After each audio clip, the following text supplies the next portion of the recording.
I'm Dr. Erica Bove, and welcome to the Love and Science podcast. I'm your host, and also the founder of Love and Science, Thriving Through Infertility. I'm so excited you're here today. With over a decade of experience helping thousands of women just like you, I empower professional women to build their families with confidence and compassion. Let's dive in. Hello, my loves, and welcome back to the Love and Science podcast. Today, I have an incredible guest with me today. It's somebody who joined the Love and Science community in late 2024, who now has a beautiful daughter. She is a physician. Her name is Dr. Rachel Welbel.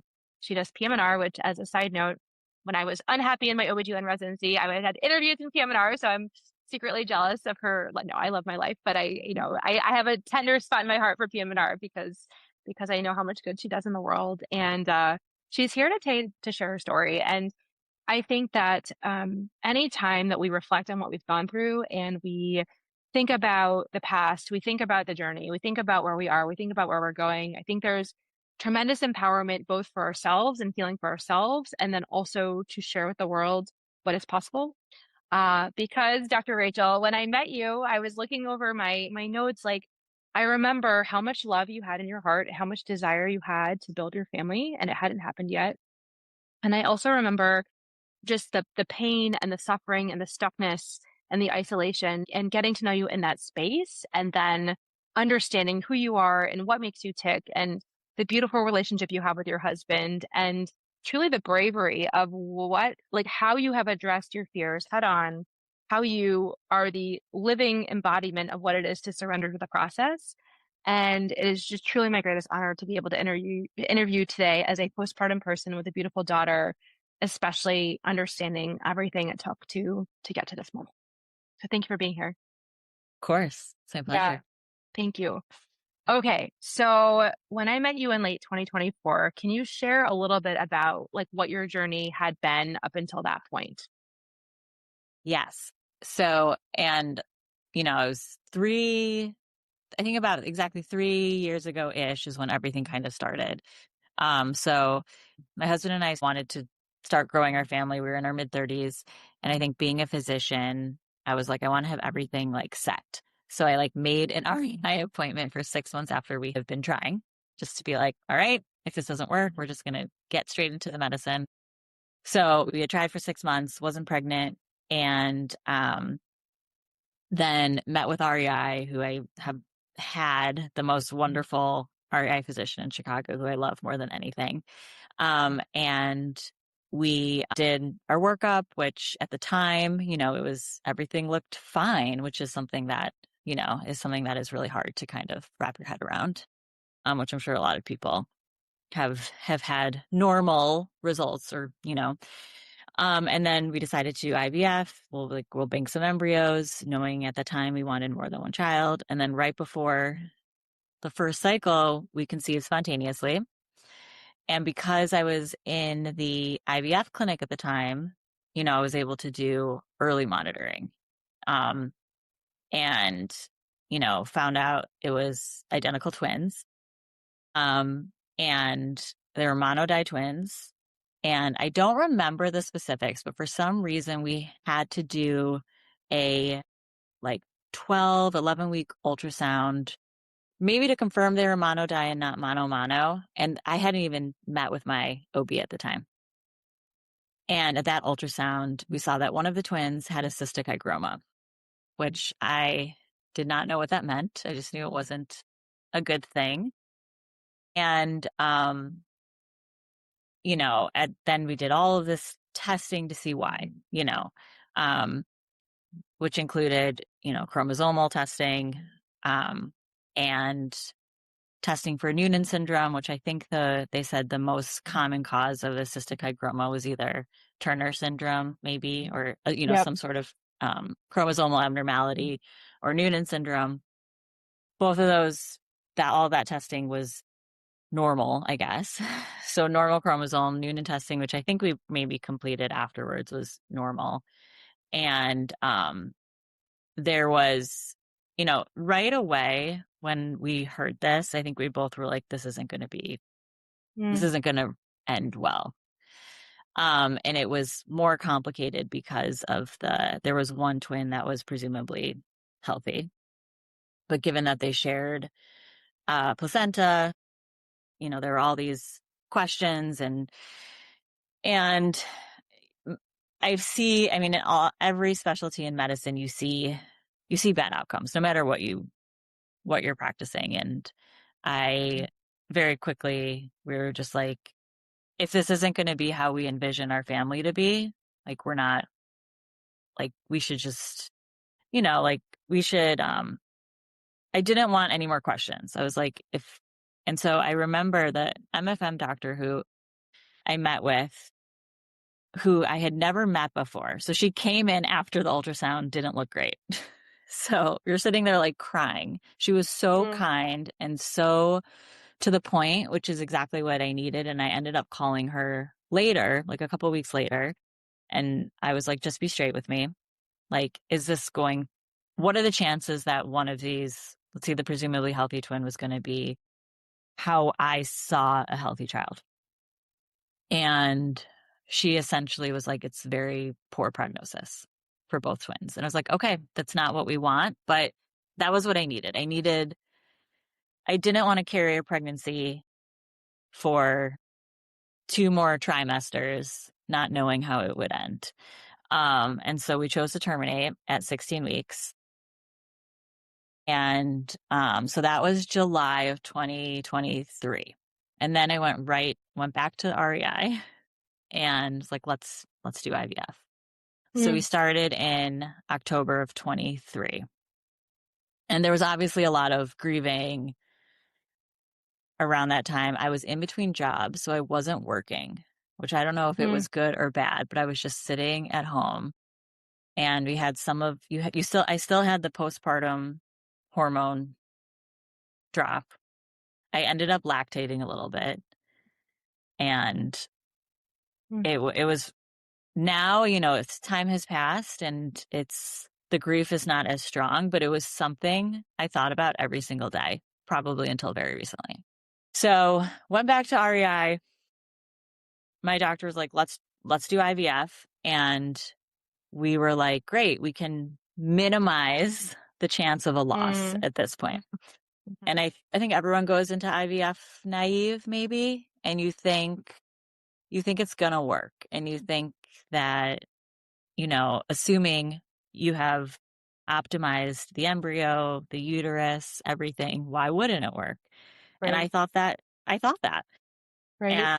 And also you were probably like, and we didn't even have infertility, right? Like you were so proactive to make that appointment, but then you ended up conceiving. And then this was sort of this unusual situation. So you're like, okay, we're doing this to generate normal embryos. And so in that context, what could go wrong? Yeah. Yes, exactly. And I remember when I met with my OB, she's like, she essentially was like, you just need a singleton pregnancy and everything will be fine. Right. And I was like, okay, great. We'll just have one fetus and everything will be fine. And so we, started the retrievals, and I had I think I must have been 30. I must have just turned 37 maybe at that point. So had a good AMH, had a good AFC. Everything seemed like great. This will be easy compared to what we just, went through. It was not. Spoiler.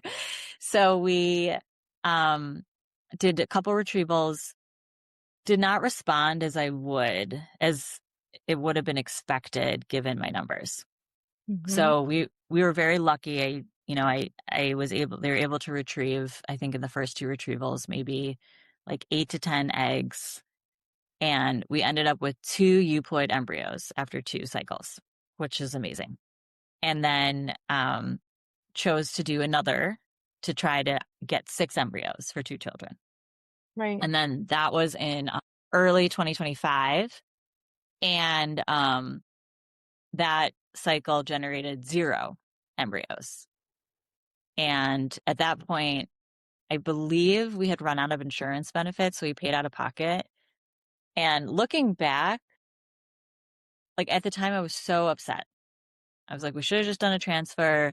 we wasted more time. And when you're in it, you're just panicking about every single day that passes. And I was very panicky for a very long time. And so see, I don't even remember all the details. Was that 2024, Rachel, or was that 24. 2025?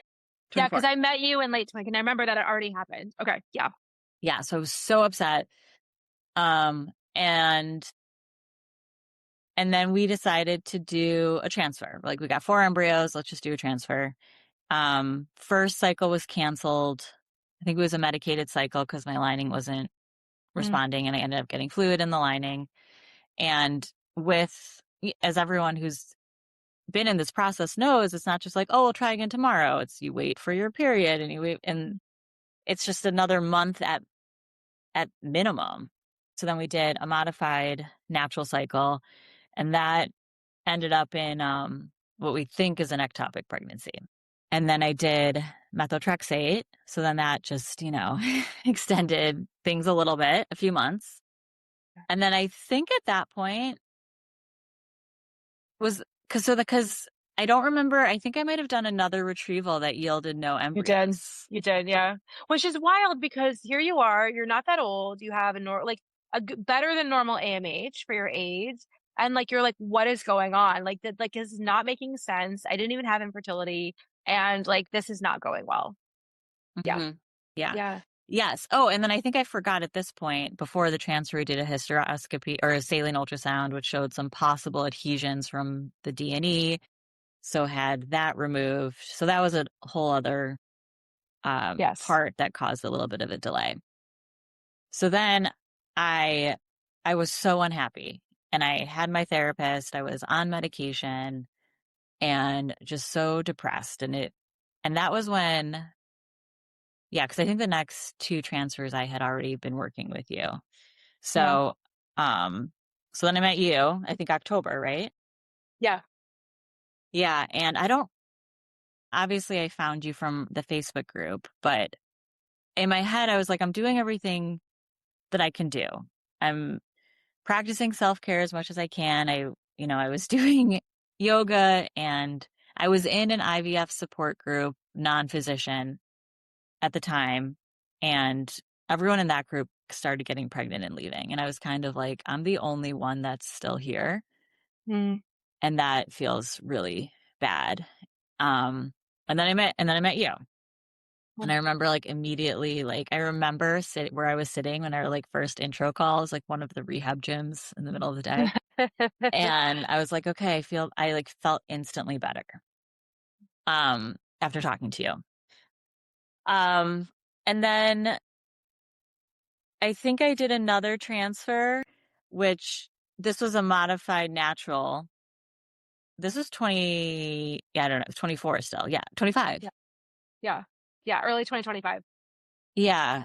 So then we were like, why am I not generating embryos? And I think I had another hysteroscopy, and we thought there were some more adhesions. And then the thought was like, maybe there's endometriosis. Yes. So we did an MRI. Right. Well, what they did was you did sorry to interrupt, but they did the MRI right after your retrieval, and they actually said, Rachel, you actually have stage 4 endometriosis. And you're like, huh? Like, I don't really have symptoms. Like, this has never come up ever before. And I think what they were seeing was like all the corpus lutea from your immediate retrieval. But they said, oh my gosh, hold up, you probably have stage 4 endo. And that's like yet another diagnosis on top of all of this that you didn't even know you quote unquote had, so that's at least what I had in my notes. Yes, because I remember that was early 2025. Yes, it was. It was like January or February or something, I think. Yeah. Yeah. But I just remember getting the results on my chart on a Saturday. Yes. And I was like, what? This makes absolutely no sense. But then I was like, maybe this does make sense. But then the fact that I had conceived, right, spontaneously, not that long, just recently, it was so confusing. So then I ended up having a lap, another hysteroscopy. Lap looked fine, which I still don't understand. No, it's kind of fine. You had like stage 1 endo, right? Yes, it Yeah. was not as bad as what the MRI Yeah. looked like. It was not as bad, but there was still something there, which might explain why your response was discordant. And like, but yeah, you're like, okay, good news. It wasn't as bad as we thought, but there's still something there. Yes. And then we did Lupron suppression. Exactly. Yes. Yes. And Which then of course makes the journey so much longer. yes, so much longer. And I remember like, yeah, um, I didn't feel horrible on the Lupron. I know that some people feel really bad. Um, and then at some point, I don't remember if this must have been before my last transfer. I did another retrieval, which generated embryos. Yeah. Isn't that wild? Mm-hmm. Yeah. I think we had gotten 3 or 4. 4. We had 4 euploid embryos. Which is amazing. Yeah. Yeah. Mm-hmm. Or 4 embryos, 3 were euploid, actually, now that I Yes. remember correctly. Yes. But still doesn't alleviate all the anxiety either, because now you're like, okay, now I've had transfers. Okay, fine that I'm making embryos. But like, I remember, and I have this in my notes, like you were still kind of in the space of like, I don't actually think I'm ever going to get there. And that like panic sensation of like, my husband and I have so much love for each other. That's our deepest why. We really want a family. And like, even still, like, sure, I'm making progress, but like, is it ever really going to work for me?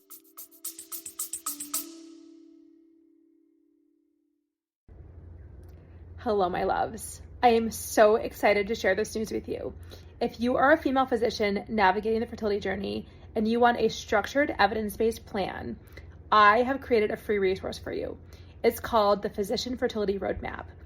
I have created a guide to help you optimize your chances of pregnancy and a successful outcome over the next 6 to 12 months. Check out the link in the show notes. Love you. Bye. Mm-hmm. Yeah. And I just didn't ever see it working, because after every single step, it doesn't work. And then you see it working for other people that have maybe similar stories or, a worse prognosis. And I had many friends at this point who had success either naturally or through IVF, Yeah. who, were told like, this will never happen for you. And then they have their second child, and us, where I'm like, wait, there was nothing, like, in quotes, nothing that said that this wouldn't work for us. So why hasn't it? Right. Right. And then, I had gotten a couple other opinions at other clinics just to see, the blessing of our clinic, and no one said anything different, um, and, I still, I don't think this is going to work. And my husband at that point had, he was very much like, I'm okay if we don't have children. We met when we were in our early 30s. So we were both like established in our careers. We were in good financial situation. Like we were good. And now just, meeting each other, and our marriage was just made our lives better. And all of the things we love to do, minus the child, we were able to do. And we had a lot of joy, and until we started to get pregnant. Right. Exactly. Yeah. Yeah. It really took a toll. I remember. Yeah. Yeah. And Yeah. it affected, our, like, my friendships. It affected everything. It affected work. It was just a miserable, very, very sad person, and anxious person. Yeah. Yeah. And that's not you, right? Like I know you now, like I know when I met you, but like that sounds like this whole process like changed you into that person that kind of took away that joy, that like ease of living, and just I don't know, just really took a lot from you. Yes, Yeah. it took a lot. And I was just a completely different person, than I was before. Yeah. Yeah. And, so we did another transfer. This was summer of 25. Mm-hmm. Yeah. And that was, I think was it a modified natural again? Oh no, it was a, But it was a medicated. Yeah. Medicated. Okay. And, You had canceled, didn't you have a canceled cycle in there somewhere too? I'd have Yeah. to go back to my notes because again, like the fluid and the lining and everyone's trying to make things look right. And then, yeah, like again, delayed. Yes, finally you did a transfer. Mhm. Yeah. And that ended in a chemical. And that, I think at that moment, I don't know if I had started to have a shift before then, because we had started looking at other options. So do we want to look into a GC? Do we want to go back to trying naturally? Because I knew at that point I did not want to keep doing what we were doing, but I didn't know what I wanted. Yeah. And I wasn't quite ready to say, we're just not going to continue to grow a family. I was close, but not quite there yet. And I remember that summer we had a couple trips planned. And I remember this was shortly after the chemical loss, and we spent a week in Lake Geneva. And I was like, I wasn't on any medication and I could do everything. And I just had a really good time, like water sports, swimming. I could eat whatever I wanted. And I was like, that was the first time where I like was like, oh, this is what life is supposed to be like. Mm. And I think that was kind of when the shift maybe started to happen after that third failed transfer. And then we had a family trip to Poland. My grandparents were Holocaust survivors. Mm. And we had planned to go to Auschwitz, where they were, with my immediate family. And this is something we'd been talking about for decades. And we decided to do it that fall. So I was like, that is more important to me than this fertility journey right now. So I was like, I have to make this trip work. Mm-hmm. And I remember before that summer transfer that did not work. My doctor was like, well, maybe you're meant to be pregnant at Auschwitz. And I like had that in my head. And then that transfer didn't work. But I was like, I'm going to go. And that was in, I think, October. Mm-hmm. We went in October of last year. And I just remember that, early summer into the, late summer, I just felt different about things. And we still had some embryos, which gave me a little bit of security. But I was like, I don't know what I want to do with these embryos. And I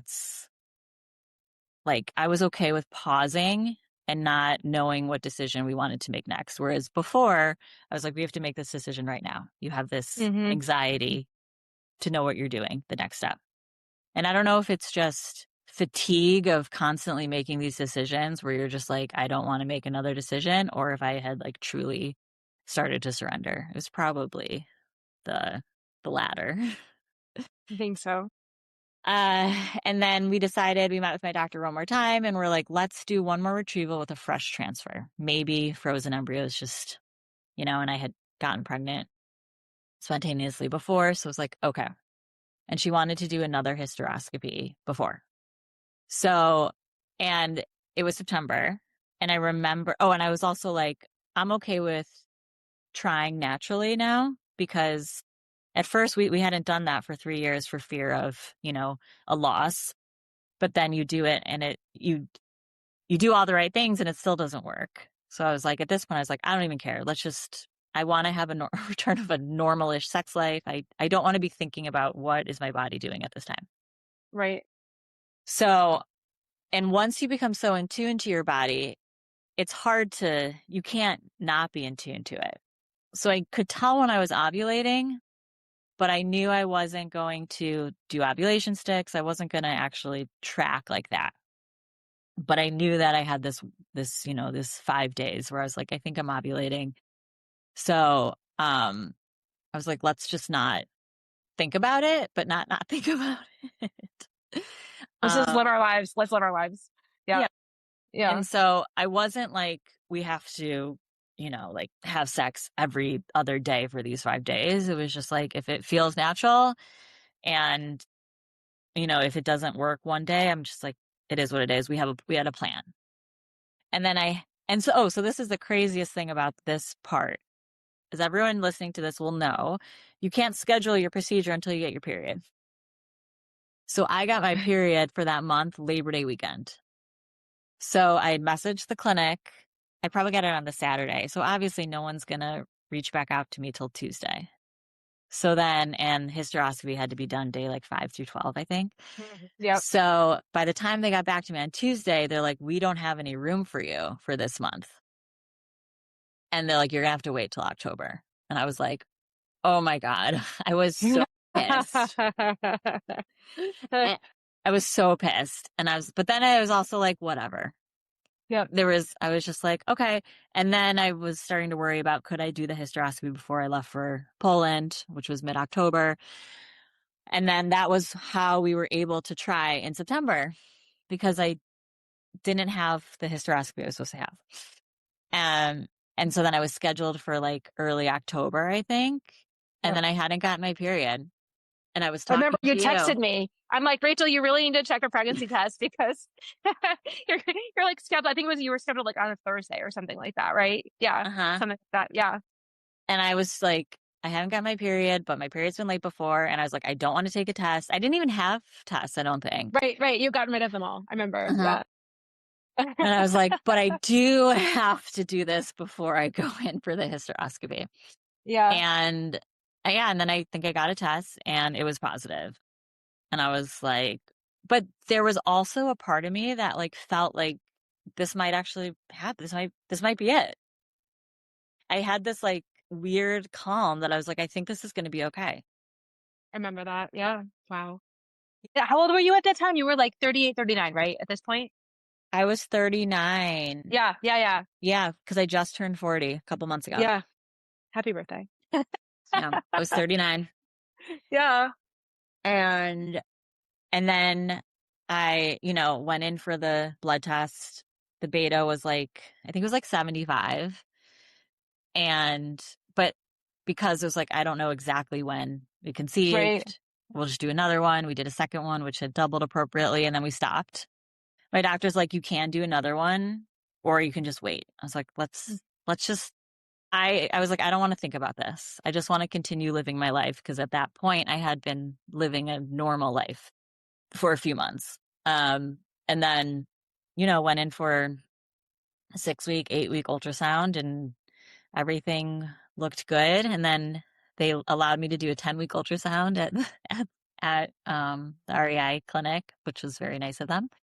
And because I was afraid, I was like, I don't want to leave you guys. I was like afraid to be discharged.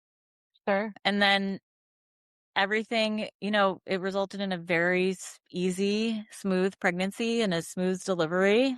And, we had our daughter June 2nd.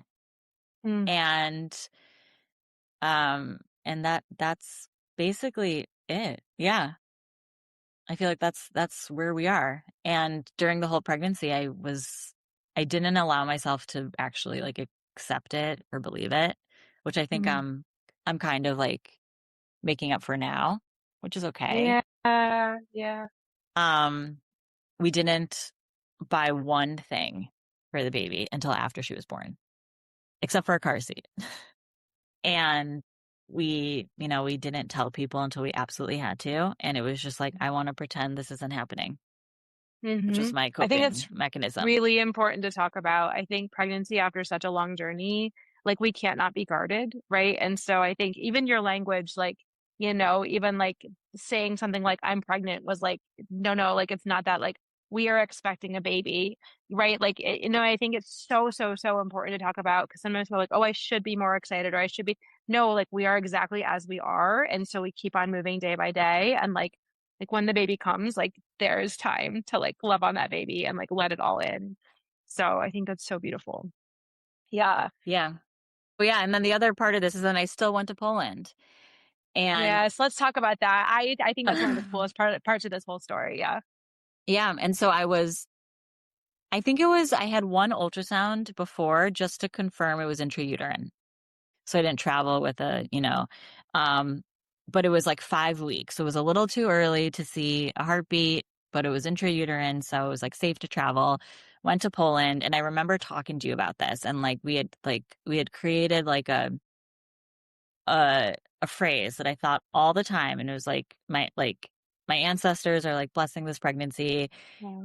Yeah. And like when we were there, you know, we had gone to see where my grandma was born, and you know, had kind of done this whole thing outside of the concentration camps, and I just kept thinking to myself, like, I said this probably 1,000 times, like, let like my ancestors and my family like bless this pregnancy if it's meant to be, and support it. And it was I kept this like, if it's meant to be, because you know, you can have as much prayer and, you know, faith, and it's still not work, because there is an element of science, Yeah. a huge to Yes. this. So I was like, if this is gonna be, you know, we're here.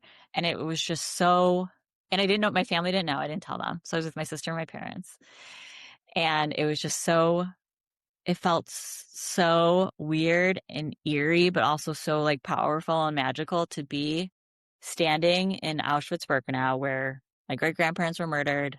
So many of my family members were murdered, and my grandparents survived growing this this person that, you know, bringing another Jewish person into the world. And it was also something that I only had, it was just myself, you know. My husband knew, obviously, so we shared that with him. But it was nice to have this.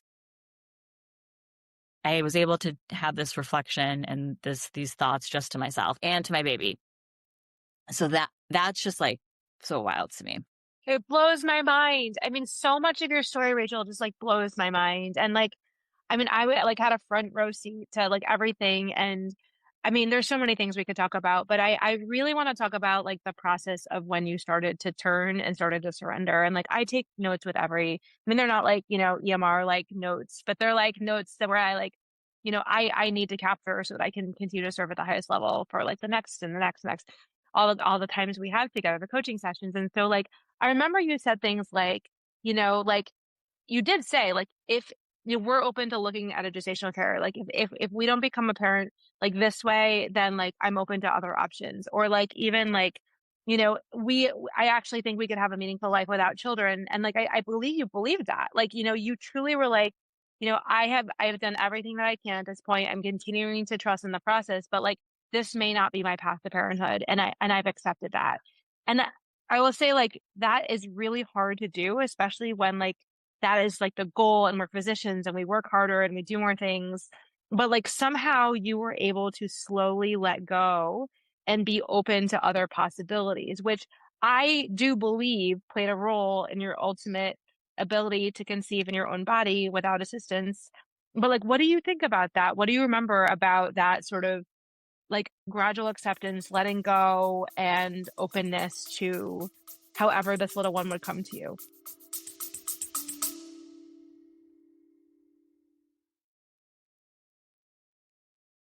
If you're listening right now and finding yourself nodding along, this is usually the moment people realize that they want support that's specific to them.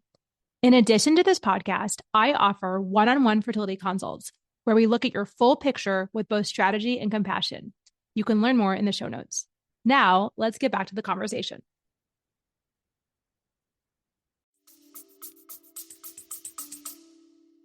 I mean, I definitely agree that when that shift happened is when I felt it in my body and in my mind. I don't know how it happened though. Like I wish I could go back and tell somebody, be like, you just have to do this, this, and this to surrender, and then you'll feel better or things will work out, because they might not. But I think it truly did take months of work, time. You know, it was not a quick, like, just change in your mindset. You know, we worked together for a long time. I did a lot of work on my own, and I truly, to your point, slowly became okay with these other paths. And I was truly okay with them. And I wasn't just lying to myself. And, you know, I felt in my heart, like at some point it's going to be okay. And I didn't know what that meant. And it wasn't like, we're going to have a child no matter what. It was like, it's going to be okay. And I envisioned these pathways, like, you know, we have a child one way or another, or we don't. And I didn't know where we were going to end, but I knew that whichever way we went, it was going to be okay. And I really believe that in my heart. And that was when I think things really shifted. And I don't know if it was when I started to look into a GC and started to like, because that was when I started to do that, that was very stressful. I was like, I don't even know where to start. And I talked to a couple people, which I actually think had stressed me out a little bit more. And knowing that we could continue IVF was an option. And knowing that we could just have a child free by choice life and be okay with it. And I was really okay with it. You And were. then, yeah. And part of it is just my relationship with my husband. And we have a lot of other fulfilling pieces of our lives. We have a lot of friends. We have nieces and nephews. We both really enjoy our careers. And, it wasn't what we envisioned, but I also remember spending a lot of time reflecting on why did I envision being a parent? Mm. And it was just because that's what you do. Like, it's just like, oh, you get married, you have kids. It was something I never questioned until now, or until this experience. And then while it was still, what I wanted, I realized that I could still be happy without being a parent. Mm. And yeah, I remember that. I just remember feeling so much lighter. And I think I don't know if it was before that last transfer or after, but I remember being able to like see my friends again who had kids and not being upset with them, and hearing about other pregnancies and not being as upset. Because for years, you'd hear about a pregnancy and I would just feel like the world had ended. Yeah. I mean, and I think that's a great point, and I'd love to talk about that more because you have a lot of friends who, whether they had a fertility journey or not, this is one of the things I coach on the most is like, how do we be in these relationships with people when they just are not getting it, or they're at different stages, or they want to talk about their kids and it's very triggering. And like, there's a lot of separation that happens. But I think the key was that you kept showing up and doing the work. And I'm so glad our paths connected. Something happened that day that we met where you were like, okay, something in my soul. And you know me, it's not because I'm like, oh, Rachel, everything's gonna be okay. It's like, no, these are your reasons for authentic hope. These are reasons that make sense for you to keep going. These are the tools we have to kind of get you out of that panic state and be able to like enjoy evening after work with your husband. And like those are the shifts that started first. Where you're like, I feel a little bit lighter. I feel a little bit more able to let in the joy. This isn't like all consuming, right? So that was like the first stage, is to get out of that complete nervous system dysregulation that like every single person is in, right? And then I wrote down some of your mantras, and if it's okay, we can share. If not, we'll delete them later. Mm-hmm. But because in the beginning you were like, I'm never going to get there. I'm running out of options. I feel like a failure, like I really feel like my body is failing me, us, this process. And, I heard you start to say things like, and I'm the guide, right? Like, so this is all coming from within you. I'm holding space. You're coming up with these things on your own. In our one-on-ones, you came to like all the group sessions. Like your mantras were like, I'm doing everything I can. So like just to hang your hat on that, like, okay, I'm not at my goal yet, but like I'm going to the appointments. I'm trusting my REI, and you have an excellent REI, which I think makes a huge difference. You are going to the coaching sessions with me. You were doing the work in the meantime. So yes, in fact, you were doing everything you could. You also said, I'm letting go of the timeline, which is huge because I think that there's this physiology of attachment. And I know there's a lot of naysayers out there because they're like, oh, if that was it, then no, no, no, no, no. Like we physiologically, when we are in this physiological attachment state, it is not the most receptive state for fertility. And it's like, we need the science to be sound 1,000%, but sometimes that's not sufficient. Sometimes we need to get into the physiology that is the most open, receptive state for this process. And sometimes it still doesn't work. I wish I could bottle it up and make it work for every single person. But I think that when we can hope for the best and then release the attachment to the outcome or the timeline or whatever it is that we're like, it has to happen. Because at one point you actually said to me, I tear up thinking about it, you said, Erica, like the more control I relinquish, the more control I actually feel like I have because the control was never mine in the first place. That's like a direct quote from you in one of our sessions.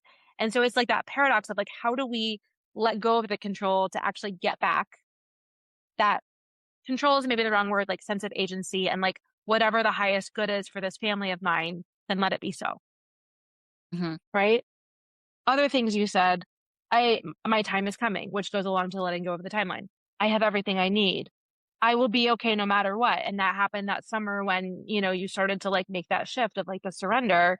I remember you borrowed belief, other people's belief in you, because sometimes it's hard to believe in ourselves, especially when you're like, okay, now I have scar tissue and now I have stage one endo and now I'm on suppression and like now these transfers aren't working. Even the transfer after the suppression, they say that's all I need. And now it's like still not working.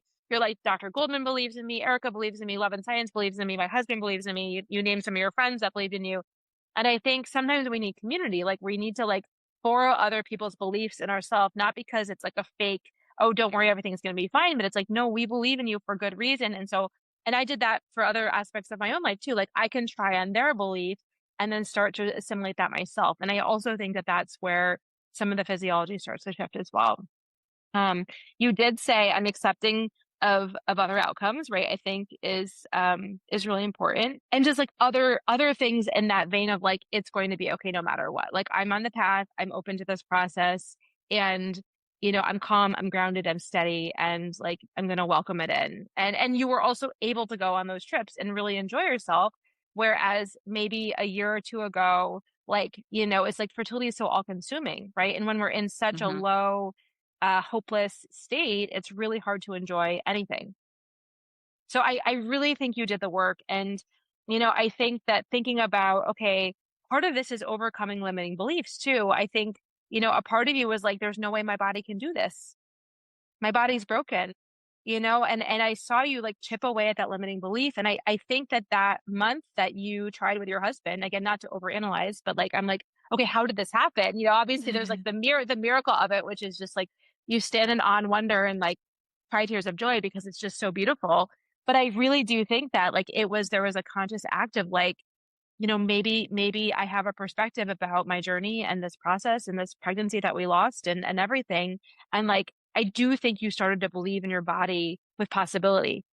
You started to believe you're like, okay, even the thought like, oh, maybe we'll just like quote unquote try. You were like sort of trying, but not trying. You didn't even track your ovulation. You're like, let's be open to what happens this month. Like, I think that that's also a part of surrender where you're just like, okay, I believe that it could happen in my body. And like, it's unbelievable that after so many years of unsuccessful IVF that you conceived in this way. Like that's a story that doesn't make any sense, but it does. It does when you put it in context and like your whole journey. Yeah, it does. And when you said let go of the timeline, that was really, really hard.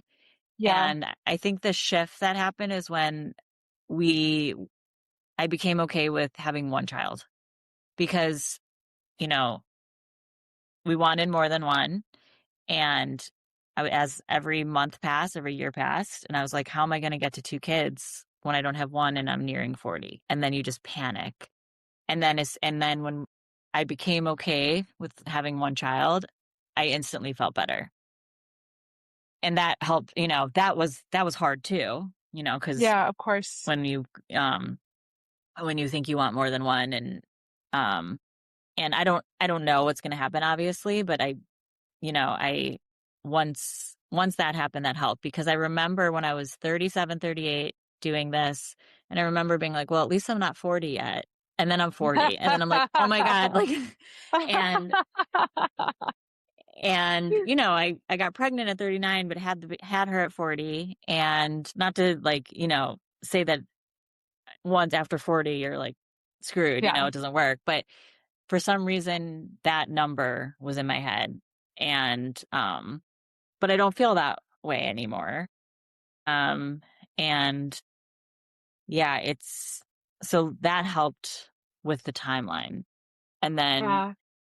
I don't know, just as more time goes on, and I mean, I had a really hard time with every birthday, and then I just didn't. I don't know. The timeline is very hard though, especially when everything in fertility takes months. That's absolutely true. And I also think it's a letting go to say, okay, well, my original goal, we're so focused on goals as female physicians. My original goal was 2 children. And so like, how can I like release that and change my expectations? That in and of itself is a surrender process, which is like so not easy to do. But like you said, when you did that, like that shift happened and then opened up more possibilities. Mm-hmm. Yeah. And the other part was all the options for, using a gestational carrier or not having children. It didn't matter my age. So that also made things a little bit, Yeah, it took away that pressure a little bit. totally. Because you're so, it's just in your face all the time. Right. And I think you were able to let go of that. I do work with people who still struggle with that, like those ideas of like having a child. Like I've heard like I'm not going to be cute or like, like those like I think we have a lot of complexity with age. And so you were able to do that because of your work and all of that. But I think some people listening may still struggle. And so if you're listening to this and that is a struggle, maybe a limiting belief that you have, like there are ways through that, not around it. We can't go around it, but we have to go through it. So I'm just amazed. Okay, I have a question. So when you think about Love and Science and like all the tools that you were able to access and work and learn and implement and all those things, what of those tools did you find the most useful during your journey to help you evolve in the way that you did? I don't remember what you call this. It could be off. I'm thinking back to like the chapters. Yeah. Um, it might be I don't know if it's authentic hope or it's anyone in my position would feel this way. Is something Oh, that yeah. The self-compassion, the common humanity of the self-compassion. Yeah. is something that helped me a lot because I had frustration, I had guilt, I was angry at my body and myself, like you said. And then when I would have those feelings, I would not like that I had those feelings. So I'd be like, why am I angry that my best friend is pregnant? I shouldn't feel that way. And then you feel bad about yourself. And so Yeah. then I would say that to myself all the time. Like anyone in my position would feel that way. And then so that was very helpful. And then just our conversations where you never said like you will have success. Like you never said that, which is you can't say that. It's Oh, just impossible. But oh. I think it was maybe you said you will be okay or your time is coming or some of the things that you said to me helped me get to that place because the like false hope or I know there's some people that have physicians that are like, we just keep doing this, it's going to work. Mm. Or, even I have like friends who are like, you can't give up. You just have to keep doing it. And it's like, first of all, that's not giving up. That's a whole other conversation. But the language that you used and what we use in our group sessions, it was never that you will end up with a child in the way that you wanted to. It was that you will get to the end, which is your end, which is how you see this end. That took a long time to kind of process, but that also helped. Yeah. And then the community is just, like I said, I was in an IVF support group that was before, which was just, it wasn't, I don't know how, it's not that it wasn't helpful, but this community, and I feel bad. I like ghosted everybody because both groups, but it's just so much, just beyond helpful. And I don't even know, I can't even put words to it. But I think about all of these women that I've met and I think about them all the time. And I hope one day there can be like a retreat for all of the Love and Science members. That's my vision too. And, and a lot of like the members we've like texted or WhatsApped off of the group chat and like made connections and like these women I'll never forget about. And we all have such different stories.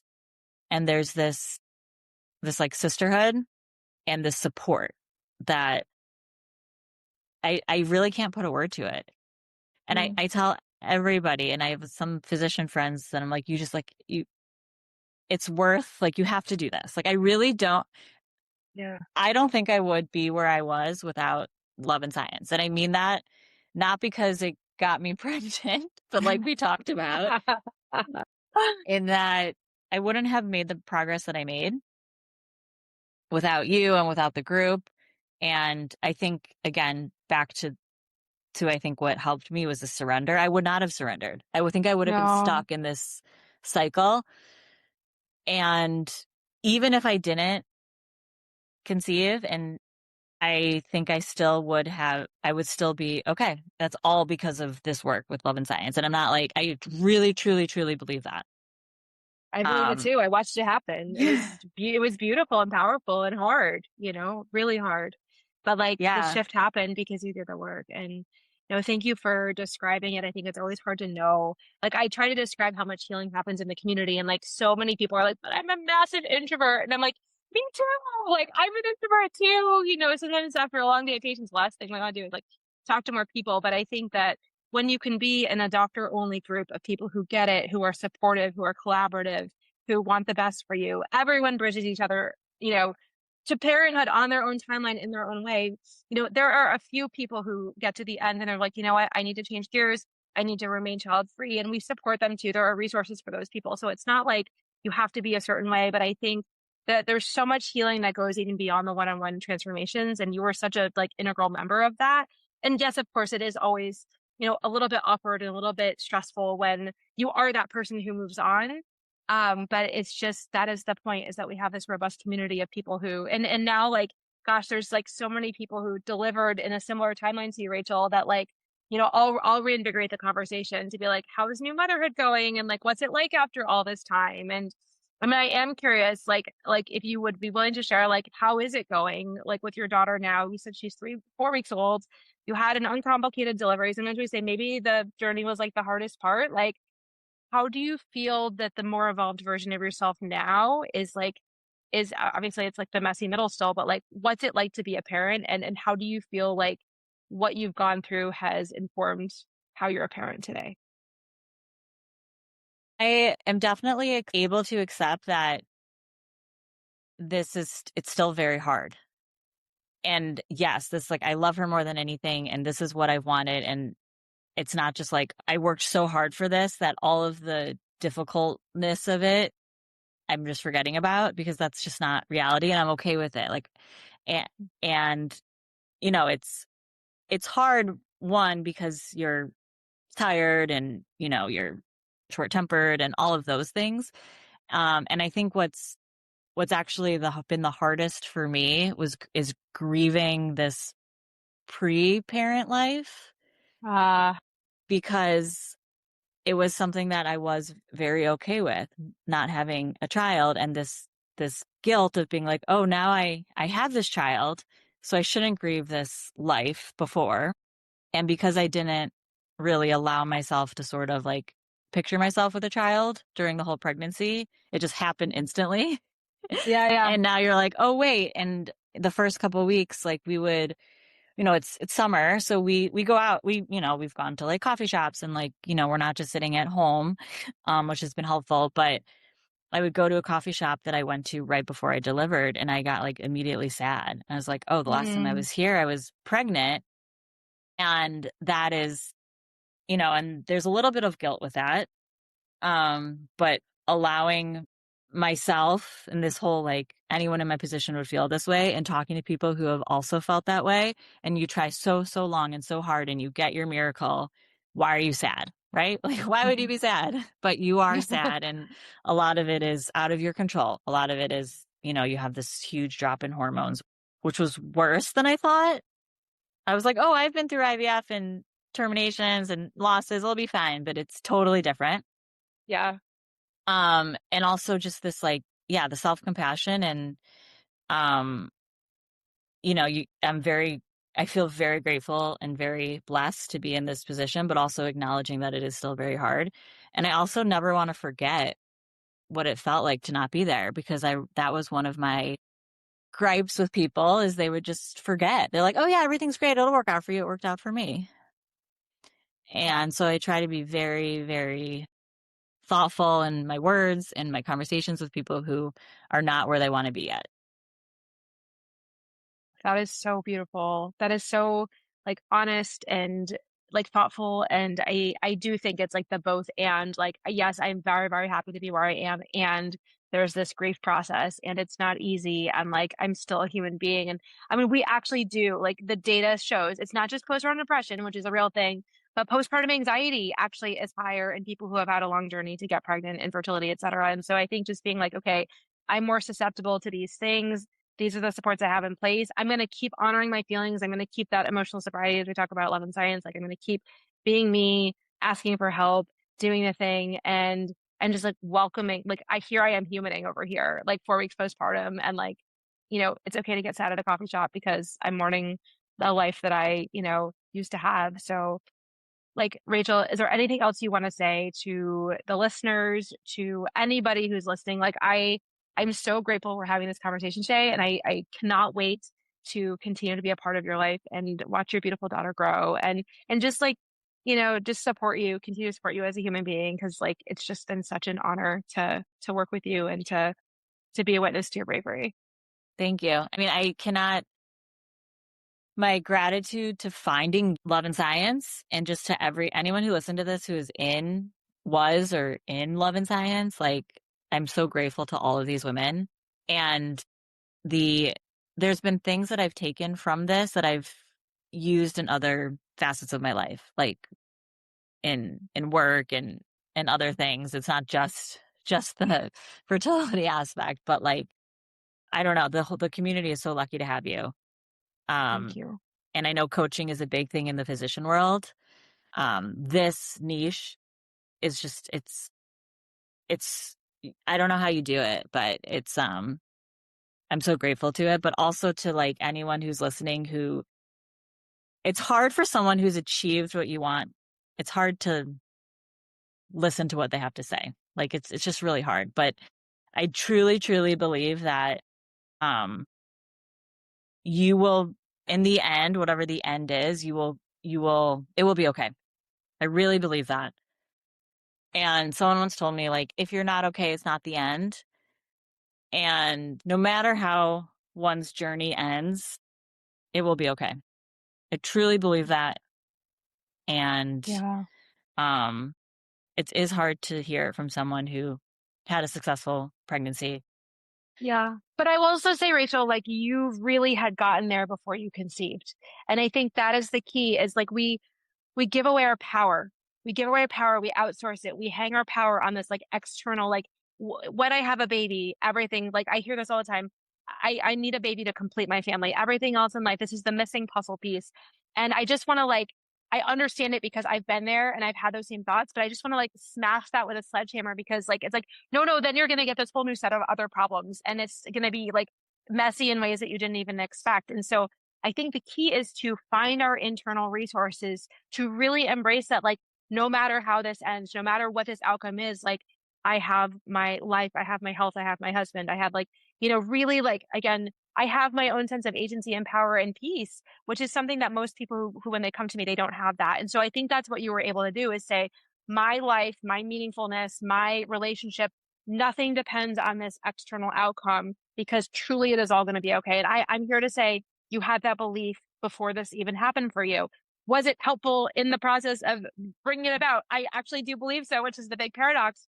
But if you're listening to this and you can embrace that, just like listen to it because it is true. And that is where our power lies, is when we can accept that and embrace that. And there is a pathway to parenthood for every single person. There is. It may not happen in a strong plan A way, but I think Rachel is a beautiful example of somebody who like did the hard work, accepted it might not happen at all, right? And then bravely kept moving forward. Yeah. Yeah. Yeah. And you can't hang your hat on just like one aspect of your life because it could be any part of it could be taken away from you or you might not achieve it. And having multiple things that make you who you are and make you feel safe and why you're here. It helps me, like knowing I had all these other parts of my life that made me who I am and made my life fulfilling. Oh my gosh. Thank you so, so, so much for sharing your story. Like I said, I just like every time I think about you, I just have infinite gratitude for who you are, that you're in the world. You're such a light, and your family's so lucky to have you, and the Love and Science community is so lucky to have you for everything that you brought to it and continue to bring. So I look forward to keeping in touch. I look forward to all the ways that our lives will continue to weave together. But it's just been such a gift to work with you, and I'm so happy for you guys. Thank you. Yeah. And to my Love and Science listeners, as always, you know how much I love you. Until the next time. Bye. Thank you for listening to the Love and Science podcast. I'm so glad you joined us today. If you found this conversation valuable, if you could please rate, review, and share this podcast with your trusted people, it would mean so much to me. If you want more tools to help you navigate the fertility journey, please book a discovery call with me today. The link is in the show notes. Please do not let infertility have the final word. I'm here to take the burden from you so that you can achieve your goal of building your family. In gratitude, this is Dr. Erica Bove. I'm rooting for you always.